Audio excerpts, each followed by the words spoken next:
The city was a beast.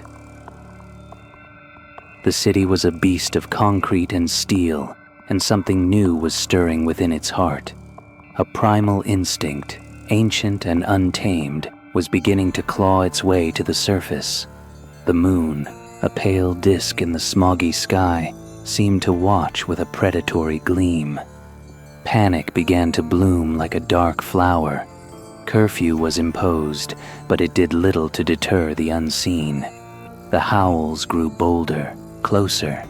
They echoed from fire escapes, from the shadowed spaces beneath bridges, from the very sewers that snaked beneath the city's skin. People barricaded their doors, but the thin wood and glass offered little comfort against a force that seemed to shatter flesh and bone with ease. Detective Miles Corbin, a man whose cynicism had been forged in the crucible of 1,000 petty crimes, found himself staring at the latest scene.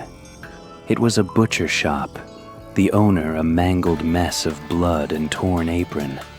The pattern was undeniable, horrifyingly consistent. No human killer, no animal he'd ever encountered. Anything? His partner, Detective Lena Hansen, asked, her voice tight with a fear she tried to mask. Just more of the same, Miles grunted, surveying the scene with a weary gaze. Whatever did this, it's strong, and it's fast. Lena knelt, examining a deep gouge in the metal door. These aren't claw marks, Miles.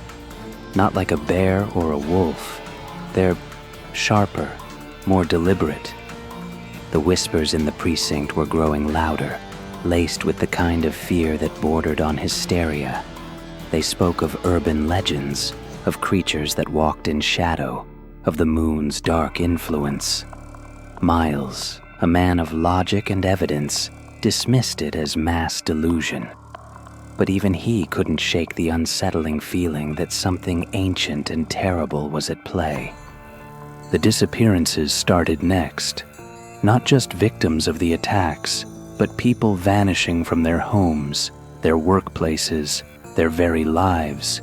No witnesses, no signs of struggle. It was as if the city itself was swallowing them whole. Or perhaps something within the city was. One night, Miles was on patrol near the waterfront. The fog was thick, muffling the usual city sounds. Then he heard it, a low growl, followed by a guttural snarl that sent a chill down his spine. He drew his weapon, his heart pounding a frantic rhythm against his ribs. Through the mist, he saw it. A hulking silhouette, impossibly tall, its eyes glinting with an unnatural light. It moved with a terrifying grace, a predatory fluidity that spoke of raw power. It wasn't a dog. It wasn't a bear. It was something else. The creature turned its head, and for a terrifying moment, Miles felt its gaze lock onto him. He saw not just animalistic fury, but a chilling intelligence, a predatory awareness. Then, with a speed that defied comprehension, it vanished back into the fog, leaving Miles trembling, his carefully constructed world of logic shattered. He reported it, of course, but his superiors, already overwhelmed and facing public outcry, attributed it to fatigue, stress, or the tricks of the mind in the disorienting fog. Miles knew what he had seen, and he knew he was no longer just investigating a series of brutal murders. He was hunting something that defied explanation. Lena, despite her initial skepticism, had also encountered strange phenomena. She found a cluster of witnesses who, in hushed tones, spoke of fleeting glimpses of massive, fur-covered figures in the periphery of their vision, always during the full moon. They spoke of a growing unease, a primal fear that gripped them when the moon was high. "It's not just random," Lena said, poring over maps of the attacks. "They're concentrated in certain areas. Older parts of the city, places with more shadows, more places to hide. Miles had a chilling thought. What if it's not just one of them? What if there's a pack? The idea was terrifying. A pack of these creatures roaming the city, driven by instinct and hunger. The disappearances made more sense then. Not just random victims, but prey. The next full moon was in 3 days. The city held its breath. The police force was on high alert, but they were ill-equipped for a war against the supernatural. Miles and Lena decided they couldn't wait for backup. They had to find the source, the den, before the next moonrise. They tracked the attacks, looking for a pattern, a convergence point. The evidence led them to an abandoned industrial district, a labyrinth of rusting factories and forgotten warehouses. As they approached, the air grew heavy, charged with an unseen energy. The howls were no longer distant. They were all around them, a symphony of primal rage. "This is it," Miles whispered, his hand on his sidearm. "This is where they're hiding." They moved cautiously, their flashlights cutting through the oppressive darkness. The silence between the howls was more unnerving than the noise itself. Every shadow seemed to writhe. Every creak of metal sounded like a predator's approach. Then, they saw the entrance to a vast subterranean complex, likely an old subway tunnel or a forgotten bunker. The stench of blood and something wild and musky emanated from within. "We have to go in," Lena said, her voice firm, though her eyes betrayed her fear. Miles nodded, his jaw set. Together. They descended into the darkness, the city's roar fading above them, replaced by the closer, more terrifying sounds of the creatures within. The air was thick with the scent of damp earth, decay, and something undeniably feral. They moved through a maze of tunnels, the beam of their flashlights catching glimpses of torn flesh, gnawed bones, and the chilling evidence of their prey. The howls grew louder, closer. They could hear the heavy thud of paws on stone, the rasp of breath. They rounded a corner and stopped dead.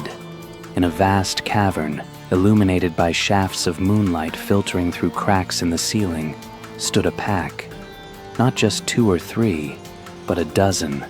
Massive wolf-like creatures, but far larger, their muscles rippling beneath matted fur, their eyes burning with lunar light. They were in various stages of their transformation, some fully lupine, others with disturbingly human-like features twisted into bestial snarls. And in the center of the pack, a figure stood taller than the rest, its form more human, yet undeniably monstrous. It was the Alpha. The Alpha's head snapped towards them, its eyes glowing with an intelligence that was both ancient and terrifying. A low growl rumbled in its chest, a sound that vibrated in Miles's bones. The pack tensed, their predatory instincts taking over. They began to advance, their movements unnervingly coordinated. "We need to get out of here," Lena breathed, her hand on Miles's arm. But there was no escape. The entrance behind them was blocked by the advancing pack. Miles raised his weapon, his finger on the trigger, but he knew it was futile. Bullets wouldn't stop this. Suddenly, a piercing shriek echoed from the depths of the cavern. The pack leader turned, a look of surprise, then rage, contorting its features. From the shadows, a figure emerged. It was a woman, her clothes torn, her face streaked with dirt and blood. But her eyes burned with a fierce, untamed fire. She was one of them, a werewolf, but seemingly in control, fighting against her own kind. She let out a roar, a sound that was both human and beast, and charged at the Alpha. The pack, momentarily distracted by this unexpected defiance, hesitated. "Now!" Miles yelled, grabbing Lena's hand. "Run!" They scrambled back through the tunnels, the sounds of the brutal, chaotic battle echoing behind them. The woman's defiance had bought them precious time. They burst out of the complex, gasping for air, the city's distant hum a comforting sound after the primal terror they had just escaped. They didn't stop running until they reached their car, their hearts still pounding, their minds reeling. They had seen something no one would believe. They had survived something no one could explain. The next morning, the city awoke to a fragile peace. The howls had ceased. The disappearances had stopped. The attacks had ended. The police found the abandoned industrial district cleared. No sign of the creatures. No sign of the woman who had fought them. It was as if they had all melted back into the shadows, their primal urge satisfied, for now. Miles and Lena knew the truth. They knew what lurked beneath the city's skin, what stirred when the moon was full.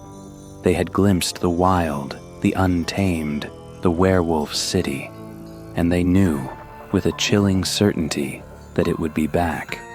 The city never slept, and neither did its monsters. Thank you for watching Fear Files Real Nightmares. Until next time, keep your lights on and your doors locked.